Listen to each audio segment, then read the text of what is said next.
Kate is right there, so Kate, you are in the third row back, which is 1, 2, 3, so that's you right there. And Madeline? Where? Is right there.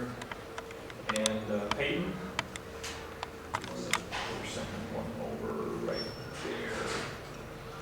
And Jacob is back in the corner over there. So that's you.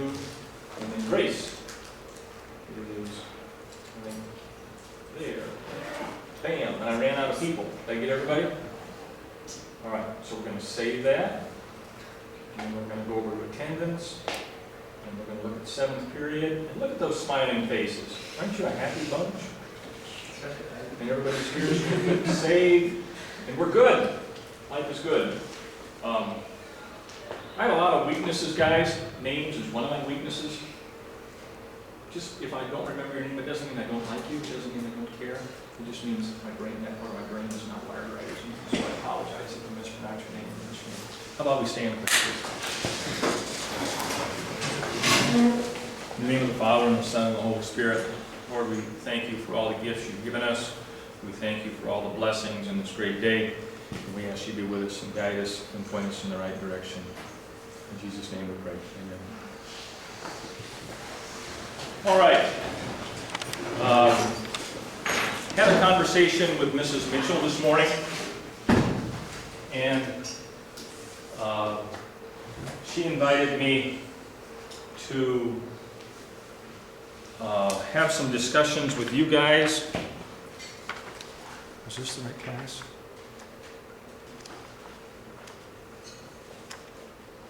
Yeah, this is the right class. She invited me to have a discussion with you about your grades. And I don't think you guys are probably going to have too many arguments, to be honest with you. You people are in pretty good shape. That doesn't necessarily apply to all the biology classes, but you guys appear to be. This is a copy of the grade book that Mr. Mertu put together. Okay? And what I want you to do is look over this thing and see if it appears to be accurate or not. Okay? Jomar and Alyssa and Olivia and Liam and Emma and Hannah and Isaac and Paige and Maddie and Peyton and Jacob and Grace. All right.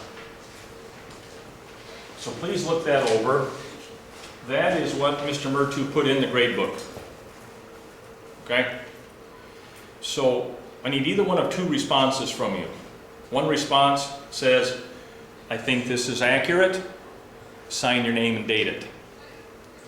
If you don't think it's accurate, then I'm inviting you to schedule a Gale Pride time with me and come in and talk about it. Okay?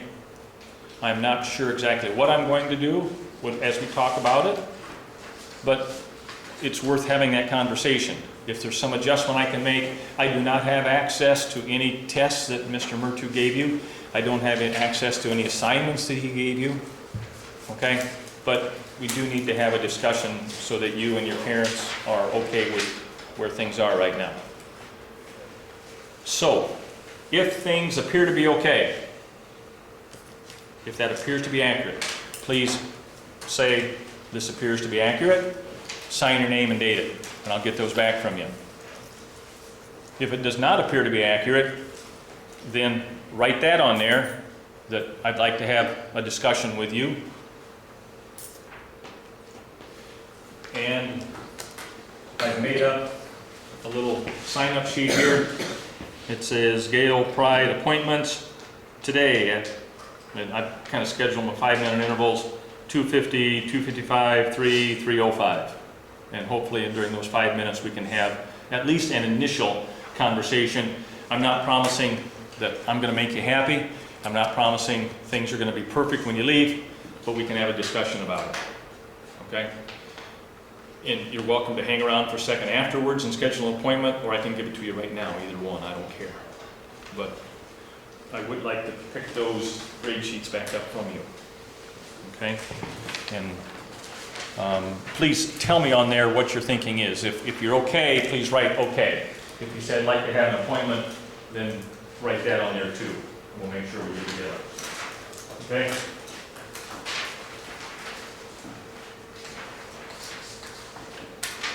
Thank you. Thank you. Thank you. Thank you. Thank you. Thank you. Thank you.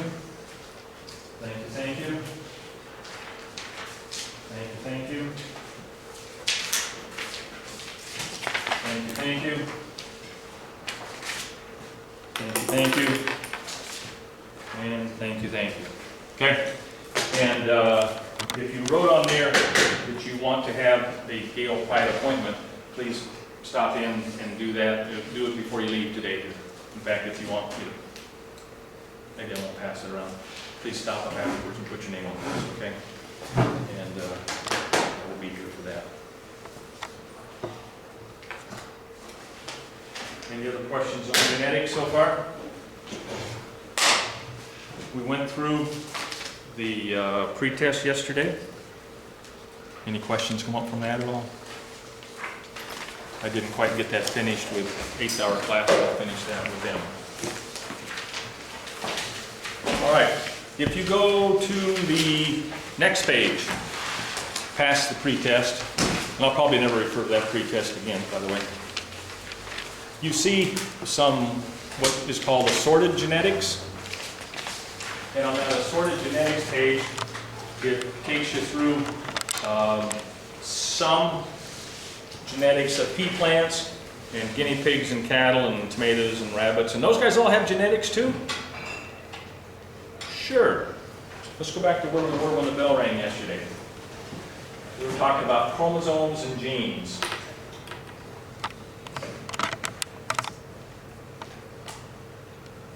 Okay? And as you look at chromosomes and genes, we said there's how many chromosomes in every cell? 46. 46.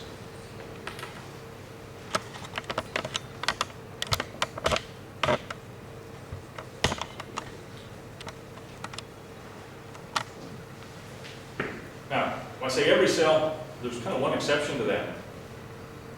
What cell in your body doesn't have 46 chromosomes?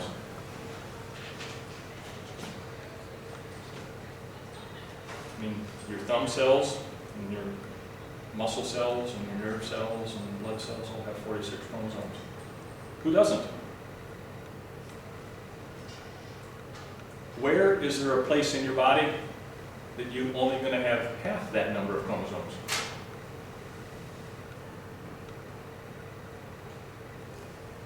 Is there ever a time when we need to take some cells from here and some cells from here and make 46 again? Sure. What is that time? Reproduction, fertilization. So girls, what cells only have 23 chromosomes? Girls, what little special cells do you make? Guys, what little special cells do you make? Sperm cells. Sperm cells. Sperm and eggs. They only have half that original chromosome number. But otherwise, pretty much every cell in your body has 46 chromosomes. There's a couple minor exceptions, but that's pretty much it. Okay, 46 chromosomes. And those chromosomes, we said, sometimes are very long and thin and invisible, called chromatin material, and sometimes they are short and thick and visible, called chromosomes. All right. There's one of those chromosomes. Along that chromosome, there are lots of places.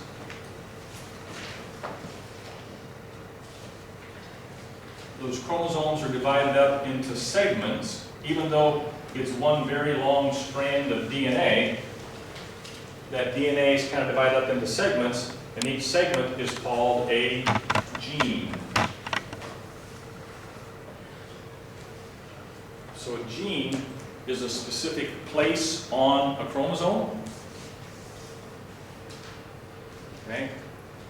And each gene is concerned with a specific trait. Each gene is concerned with a specific trait. Okay? So 46 chromosomes. Each chromosome is divided up into lots of genes. How many genes do you suppose you have in every cell? Kind of throw out a number.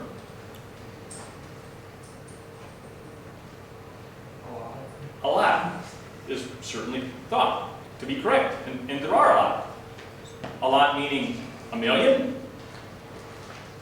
A lot meaning 100,000. Which do you suppose number is closer? 100,000 or a million? 100,000 is closer than a million, that's correct. And it was thought that there were like 100,000 genes inside of every cell that made up your chromosomes. But actually they've done something called this Human Genome Project, and I'm going to put that off for a while, but we'll come back and talk about this Human Genome Project. And they've actually gone in and identified the location of every gene on those 46 chromosomes.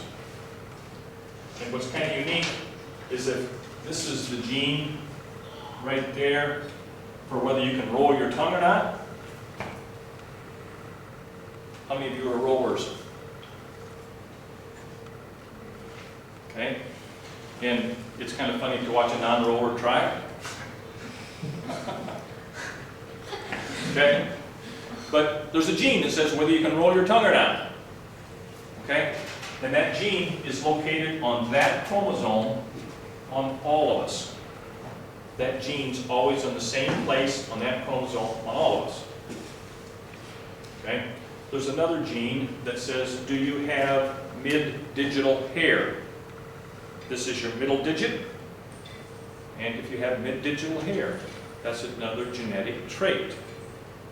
And maybe that's located on that spot on that chromosome. There's another gene that says, does your earlobe come down and hook right onto the side of your head, or does it come down and make a little loop? Called free versus attached. And that maybe is on a different chromosome. And there's all its genes. And that one's right there, for example. And that's on the same chromosome on every person. Is that kind of cool? Is it kind of cool that people know that? Yeah, that is cool. Okay? And so as it turns out, there's probably, and again, this kind of varies with what authority you're listening to, but there's probably somewhere in the range of 19,000 to 20,000 to 25,000 genes. How are we doing with that, Doc? 20,000 genes? Is that what you're reading lately? That's, if I remember correctly, you are talking about the total of human beings. Well, the ones that are significant, yeah. Yeah. Because, I mean, the story is different because we have like 95% of axons, and 5% of axons, and 95% of introns. Okay. So the introns did not display any functions. Right, right. So only axons. So if you are talking about like The ones that are functional. yeah, 5% Yeah. of the Yeah. axons. Yeah, thank you for bringing that up. There's actually a lot more genes than that, but it appears that they're not really doing much for us. Okay? And like I say, he's on top of this. This is his molecular biology stuff. He's way on top of this stuff. Okay? And but they have identified in that range of 20,000 genes that seem to have a function. And they know exactly where those genes are. And they're kind of in the same place on all of us. The appropriate response here, guys, is wow. Wow. Thank you. Okay? That may not impress you, but it really should. That's kind of the equivalent of putting man on the moon. You guys say man on the moon. They did that before I was ever born.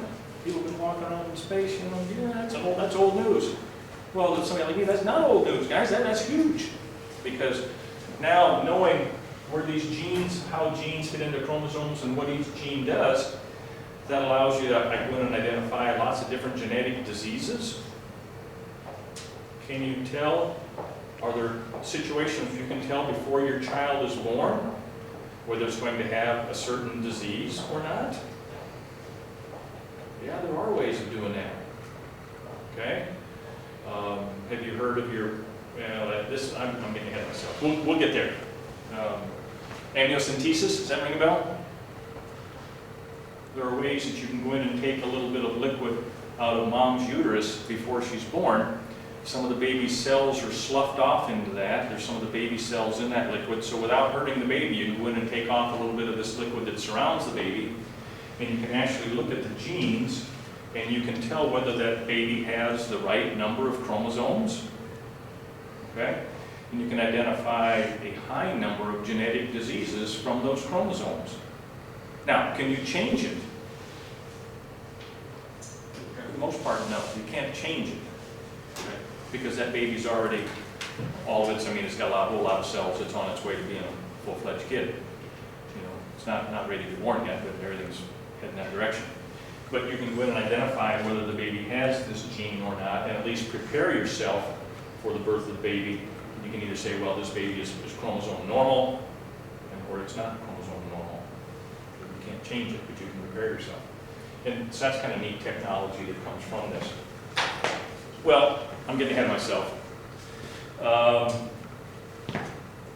For years and years and years, centuries and centuries, people understood that if you breed a fast racehorse with a fast racehorse, you're probably going to get fast racehorses.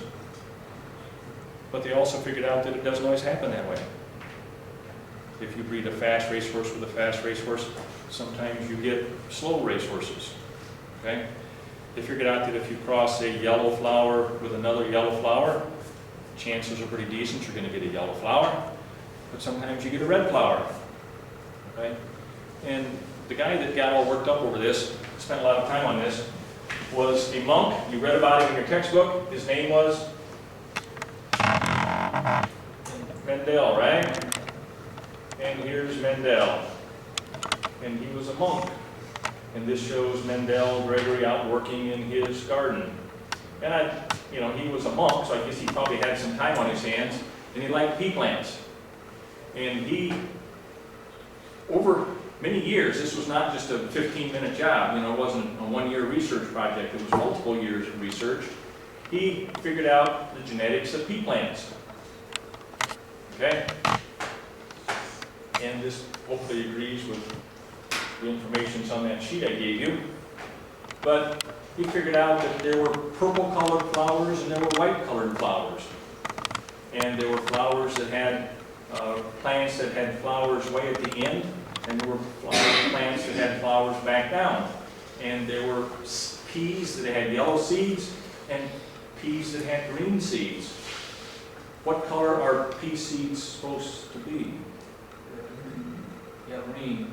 How would you feel about eating yellow peas? Not well. Wouldn't like that concept so much? By the way, what's the dominant trait? Yellow. Yellow's dominant. Green's recessive. So does dominant mean that's what you always see? Or does recessive mean that's what you always see? No. Okay. Seed shapes. They can come round, they can come wrinkled, and they can be what's called an inflated pod or what's called a constricted pod, or they can have green pods or they can have yellow pods. What color are pea pods supposed to be? Green. But look, there's some yellow there too.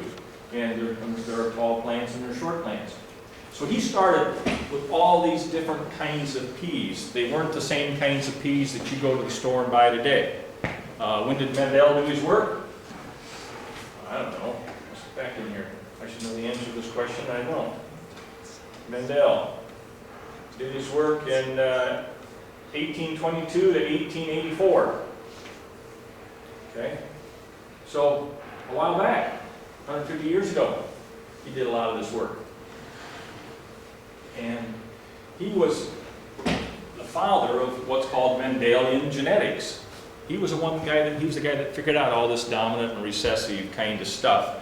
And he was the guy that figured out how these traits can go from one plant to another plant. And for the most part, the rules that he established, rule's not a good word, the techniques that he established with plants are also apply to animals. Plants have sex.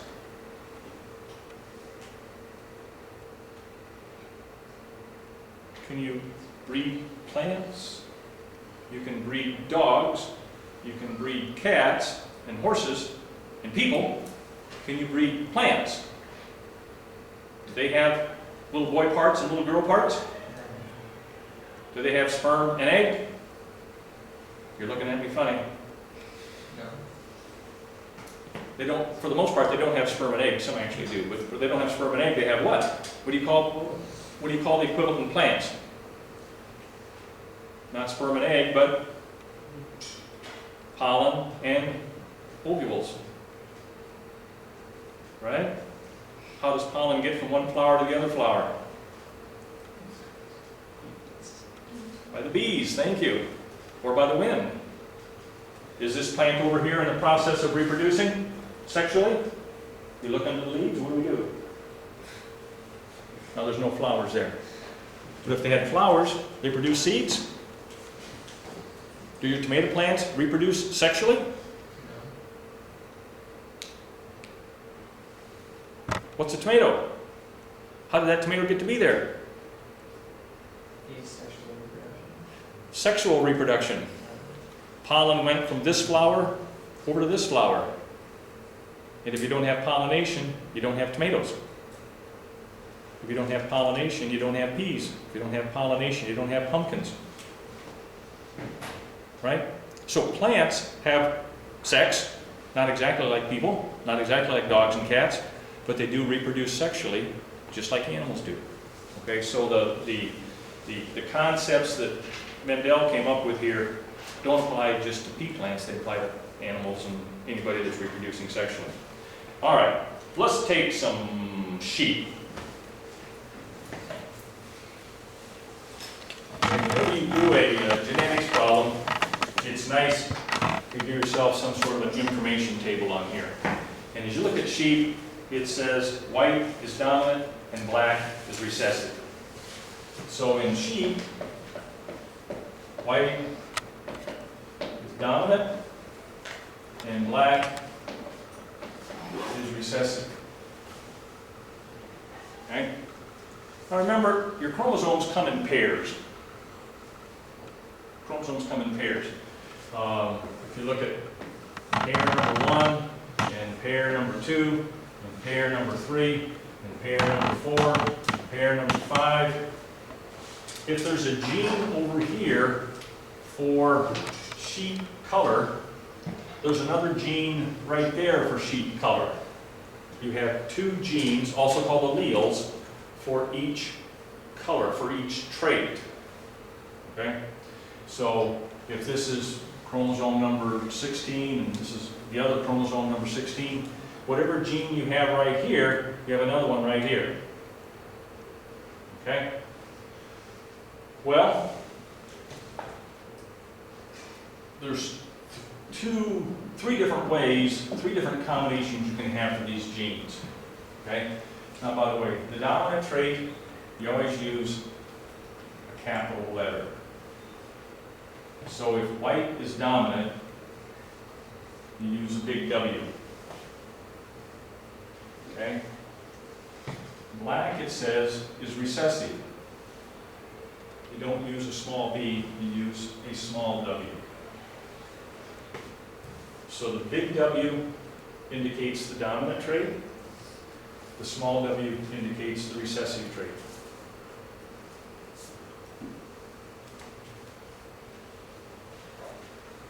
Okay?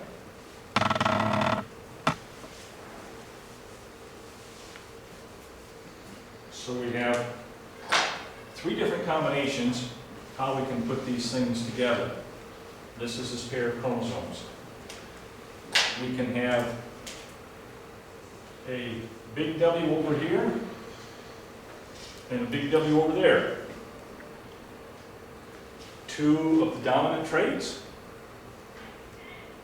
What color is this sheep going to be? It's going to be white, because white's dominant, and it has 2 big W's. So big W, is going to be white. Okay? We could also have a big W and a little w.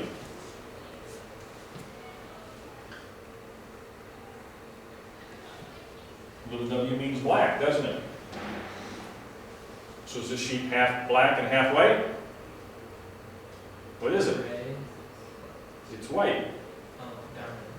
because white's dominant. So this guy is white. Okay? Or we could have a little w and a little w.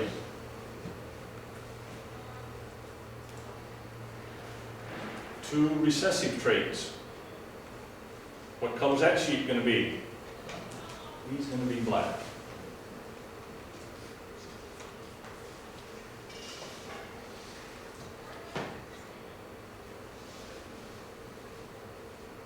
So, if both of these genes are big W's, that means he's going to be white. If this is a big and this is a small, it's going to be white. And by the way, it doesn't make any difference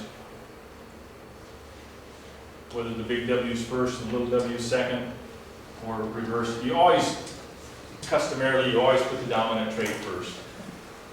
I would be just as accurate if I went little w, big W, but you don't do it that way. Typically, you put the big W first, then the little w. Okay.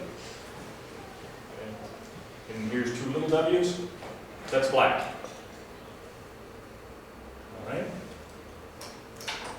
Let me throw a couple other words at you here. If you talk about, well, back up. So we go here. Homo versus hetero. Have you used those prefixes somewhere before? If you are homosexual, who are you interested in? Same sex. Same. Homo means like or same. If you're heterosexual, what are you interested in? The opposite sex. The opposite sex.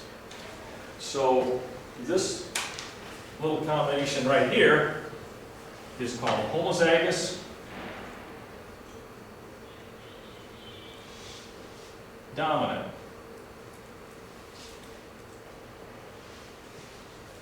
If you have two of the dominant traits, that's homozygous dominant. Homo means two of the same for the dominant trait. Okay? What would this guy be? Little w would be two of the same, right? For recessive. So that would be homozygous recessive. Two of the recessive traits.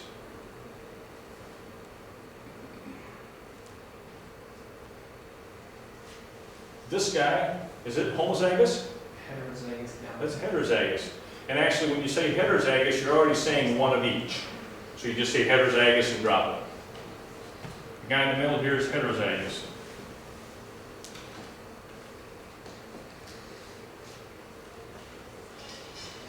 Okay? So we got three choices. We got homozygous dominant, big W, two of the dominant traits. We have homozygous recessive, little w, two of the recessive traits. And we have heterozygous, one dominant trait, one recessive trait. If you're heterosexual, you're interested in the opposite, dominant and recessive together. See how those words are used? Okay? Keep rolling. All right. A couple other words to throw at you. This information and this information is referring to what the genes are saying. Okay? Therefore, those are called genotypes. When you talk about genotypes, you're talking about homozygous dominant is a genotype. Big W is a genotype. These are all genotypes. So if I ask you and you're doing a genetics problem and I say, so what genotype would you expect from this and this? You're going to say homozygous dominant. You're going to say heterozygous. Those are genotypes. The information in the genes. Whether it's white or black or wrinkled or yellow, or you have mid-digital hair, or whether you don't have it, or whether you have a free earlobe or attached earlobe, or whether you can roll your tongue or not, those are phenotypes.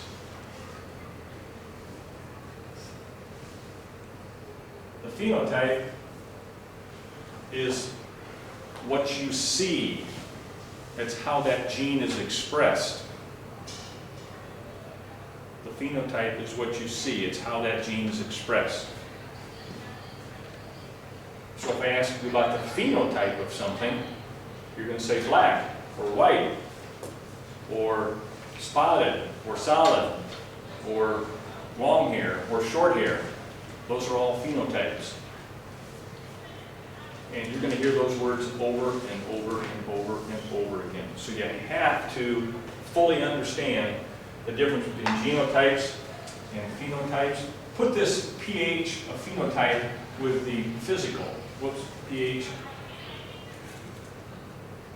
Put the pH of phenotype with the pH of physical. And that's what you physically see. So put those together. That's what you physically see. Hold your thumb up. Some of you have a thumb that kind of bends like this. Some of you have a thumb that goes straight. Is that a genetic trait? Sure. Put your fingers together. Which one's going over top? The right hand or left hand? Put them the other way. Doesn't feel right, does it? It's a genetic trait, guys. That's a genetic trait. Okay? There's all kinds of, and we're going to talk about a bunch of those genetic traits, but that's how you put it together. Are you okay with this? Yes. Okay? Let's go back to sheep again.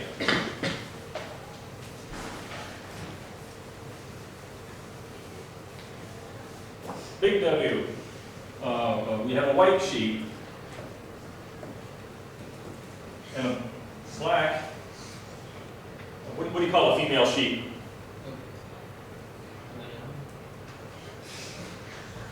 Female sheep is a U, right? E, W, E. I thought that I would find no U. What's a male sheep called? Pardon? Male sheep. That's a ram. So you got rams, you got ewes. I don't care about that. We're just blowing smoke here. All right. So we have this white sheep. Let me know whether it's male or female. And this crossed with a black sheep. What are you going to get for kids? What do you expect? Both. Who do you know in here right away? Remember, big W is white, small w is black. By the way, it's very important when you're doing these problems. You've got to make this big W really big, really overemphasize big versus small. If you make two W's the same size, you're lost. Okay? Make your big W's real big, make your little W's real small. Okay? So, how can you get a white sheep? What are your choices? Big W. Big W, or Big W, small W. big W, little w. Both of those will give you a white sheep, won't they? I haven't told you enough of the story yet. All I've said is you had a white sheep. I haven't told you whether it's this or this. I haven't told you that yet. Okay? What's your black sheep have to be? Two small W. Two small W's. Everybody understand why? Okay, we're on the same page. Everybody understands why? The only way you get a black sheep is two recessive traits. Can this white sheep and this black sheep have a black lamb? Yes. If what? The dominant trait. parent does this one have to be? Will this one and this one give you a black lamb? Because during meiosis, which traditionally we would have talked about before we got to the genetics unit, but that didn't happen in your case here, and that's okay. Typically during meiosis, these chromosomes separate. This chromosome over here, this chromosome over here, they separate. And when this critters, if this is the female, when this thing is making eggs, this chromosome would go into one egg, and this chromosome would go into a different egg. In the same way, when this critter is making sperm, and there's those two chromosomes that are both carrying information about color, this one would have gone into one sperm, and this one would have gone into a different sperm. Okay? And if this is little w, and this is little w, and this is big W, and this is little w,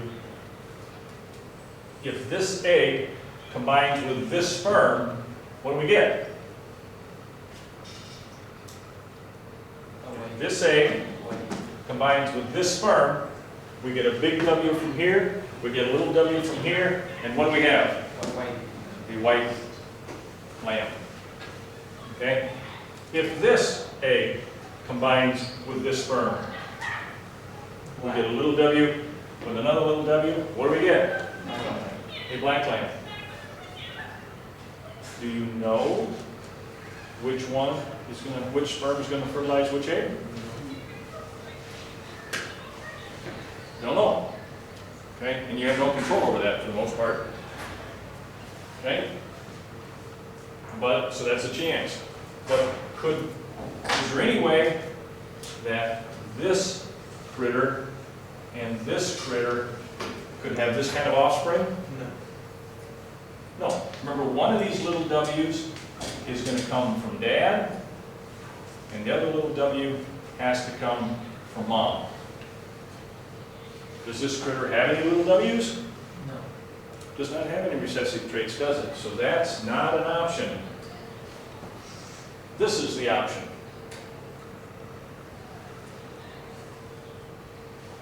Okay? Are all of their kids going to be, all of their lambs going to be black?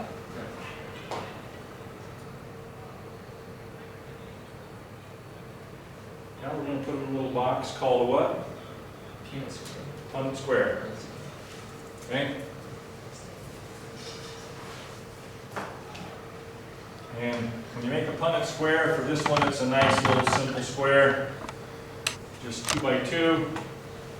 You put Mom on one side. That doesn't make any difference where she goes. You put Dad on the other side. And it doesn't make any difference. And now you fill in the Punnett square. This guy and that guy. Tell me something about that offspring.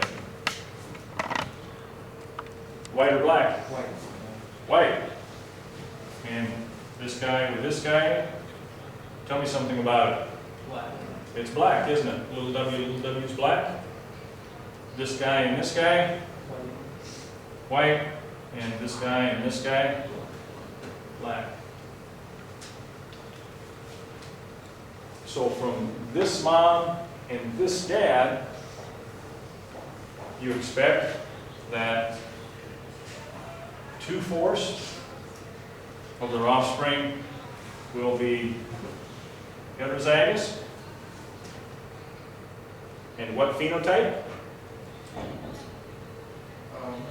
Phenotype means what do you physically see? You're going to see white. And you see the 2/4 are going to be homozygous recessive. Correct? Homozygous recessive. And what color? Black. Yeah. Black.